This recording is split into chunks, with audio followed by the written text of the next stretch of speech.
Oi! Na aula de hoje, eu vou fazer a correção com vocês de história, página 136, página 140, e nós iremos continuar na página 140, tá bom? 139, e aí a gente continua na página 140.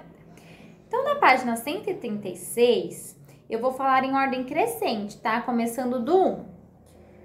Ó, atividade. Relacione as imagens às suas legendas. Então, 1.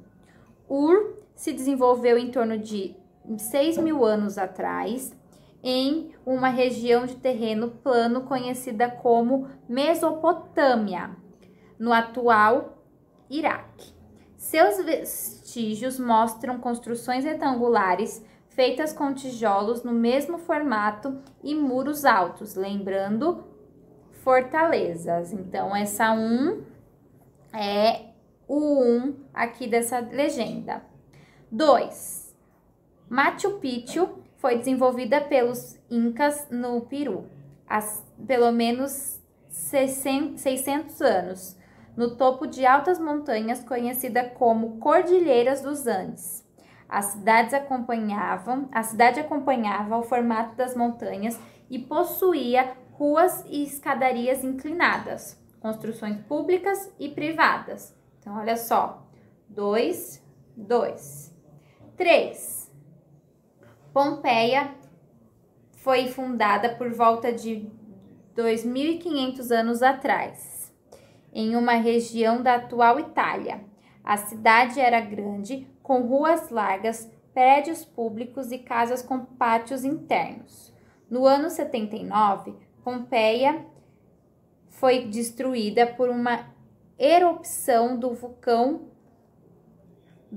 Vesúvio. Entretanto, seus vestígios estão muito bem conservados. Então, 3. 4. Tunis, fundada há mais de 2.000 anos atrás, era um importante ponto comercial entre os povos do Antigo Egito e da Grécia Antiga. Hoje, seus vestígios estão sobre o mar Mediterrâneo e mostram que a cidade era muito rica e importante. Ali foram encontradas enormes esculturas e evidências de tempos antigos. Então, a ordem ficou 3, 1, 4 e 2. Qual que vocês acharam mais legal, ó? Mais interessante? Fala aqui no vídeo para Pro, qual que vocês acharam mais interessante? Página 139. Você é historiador. Assim como você, a cidade também se transforma com o tempo. Observe a fotografia comparando a imagem vista da cidade Maurícia do Recife, da página anterior, e depois responda as questões. Então, olha só. Vista aérea da cidade do Recife, Pernambuco, 2011. Então, é uma imagem mais atual.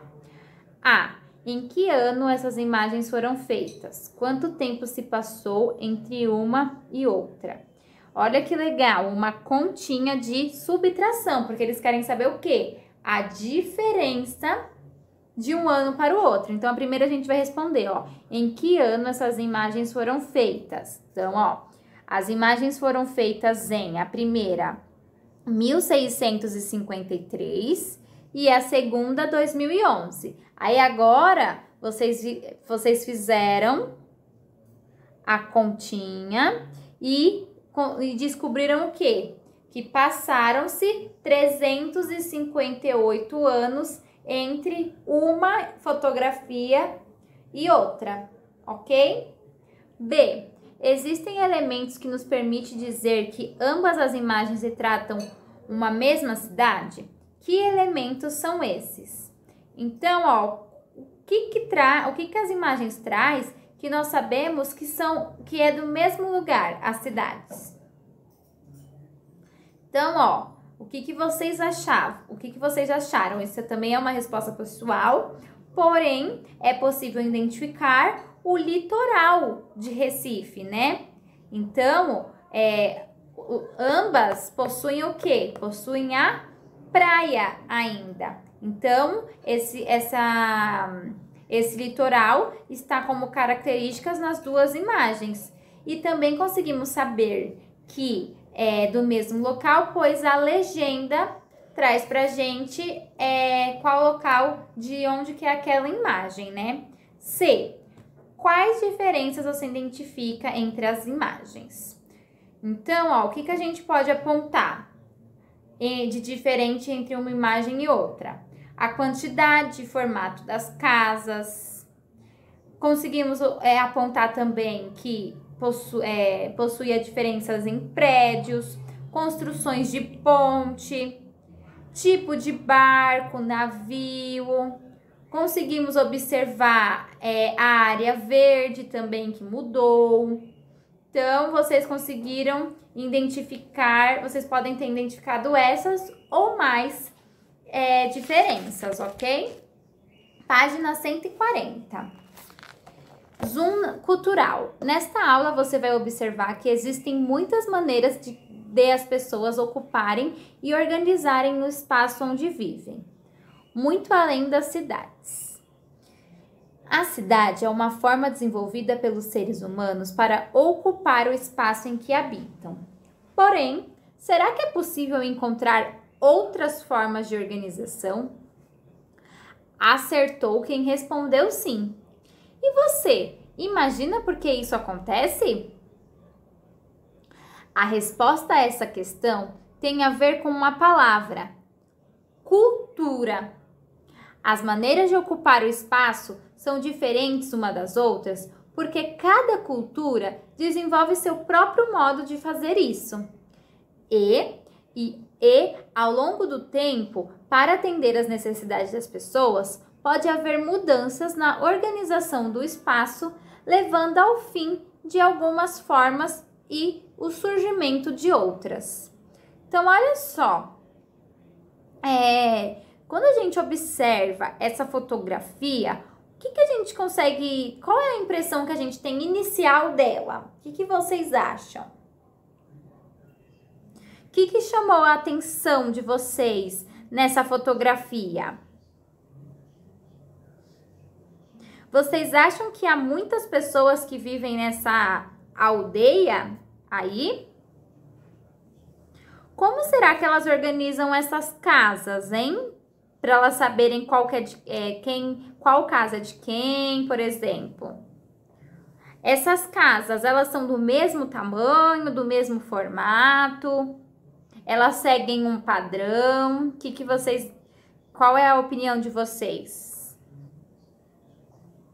O que vocês acham que acontece aqui no centro dessa imagem, que tá sem casa? Porque as casas, elas estão com formato que elas seguem o padrão de quê? Do redondo. Então, o centro está vazio. Que atividades vocês acham que é feita aí no meio? Visando todas essas perguntas, vamos ler a legenda. Vista aérea da aldeia dos Camaiuras, Mato Grosso, 2011. Para construir suas casas, os Camaiuras desenvolveram técnicas com bambu e fibra de madeira. Toda a estrutura da casa é feita com bambus, que é coberta primeiro com palha seca e depois com folhas verdes, o que a torna fresca. Esse tipo de moradia dura entre 15 e 20 anos e abriga até 30 pessoas. As casas são habitadas pelas famílias da aldeia. Quando o homem se casa, ele vai morar com a família da esposa, composta de seus pais, irmãos e tios. Somente quando o casal tem filhos é que podem construir a própria casa e iniciar um novo núcleo familiar. A aldeia é fixada em um local aberto no meio da floresta e suas moradias são construídas em torno de um espaço chamado de Rocam Iterip, que significa pátio ou praça, onde ocorrem as festas e os rituais comunitários. Então, a linguagem deles, um pouco difícil de ser pronunciada, conseguimos observar que algumas respostas das perguntas que fizemos, ou todas, está na legenda. Então, e também descobrimos que essas casas podem comportar até 30 pessoas, não é mesmo? E que o homem só pode criar um novo núcleo familiar quando ele e a esposa possuem filhos, ok?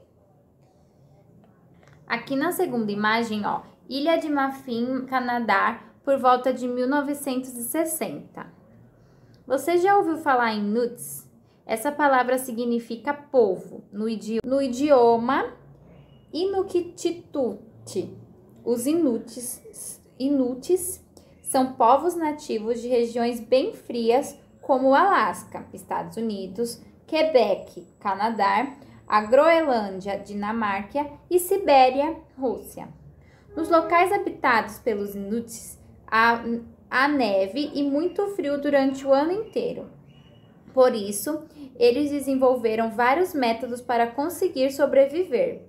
As casas dos Inuits, os iglus, são habitadas por várias famílias. Isso também contribui para deixar a casa quentinha. Quanto mais gente, mais calor.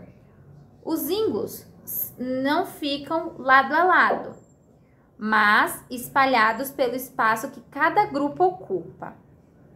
Eles também desenvolveram técnicas para domesticar animais, como cachorros.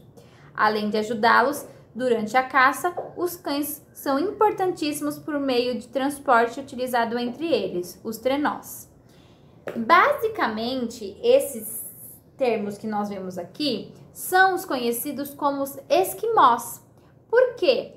Eles não gostam de ser tratados por esse nome, porque antigamente os seus inimigos que utilizavam desse termo, porque significa comedor de carne crua. Por isso que eles não gostam de ser chamada pelo termo esquimós, ok? Falando nisso, quais culturas você acaba de observar? Onde elas vivem? Anote a resposta no seu caderno. 2. Quais são as principais diferenças entre as cidades que você conhece? As aldeias Camaiuras e as organizações Inuites. 3. É possível dizer que os Camaiuras e os Inuits desenvolveram tecnologias para terem mais conforto e facilitarem seu dia a dia? Por quê? Então, o que vocês observaram? Que eles vivem uma é do Mato Grosso, outra também pode ser conhecida no Alasca, Estados Unidos, Groenlândia, Dinamarca, Quebec, Canadá, Sibéria ou Rússia. Na 2, conseguimos observar também o quê? Que onde está localizado as áreas urbanas possuem grandes números de habitantes. Por isso que, por exemplo, nas 2 moradias, muitas pessoas moram juntos, na mesma casa. Não é mesmo? E 3, o que a gente pode observar da 3? Que eles construíram o que com as tecnologias? Eles construíram um meio de transporte através dos cães, ou também construíram a própria casa com bambus, né? Fibras e folhas, entre outros objetos. Então, eles fazem a própria moradia com as tecnologias do ambiente, não é mesmo? Então, finalizamos mais um vídeo e ficamos com a página 142 para a próxima aula. Um super beijo e até mais!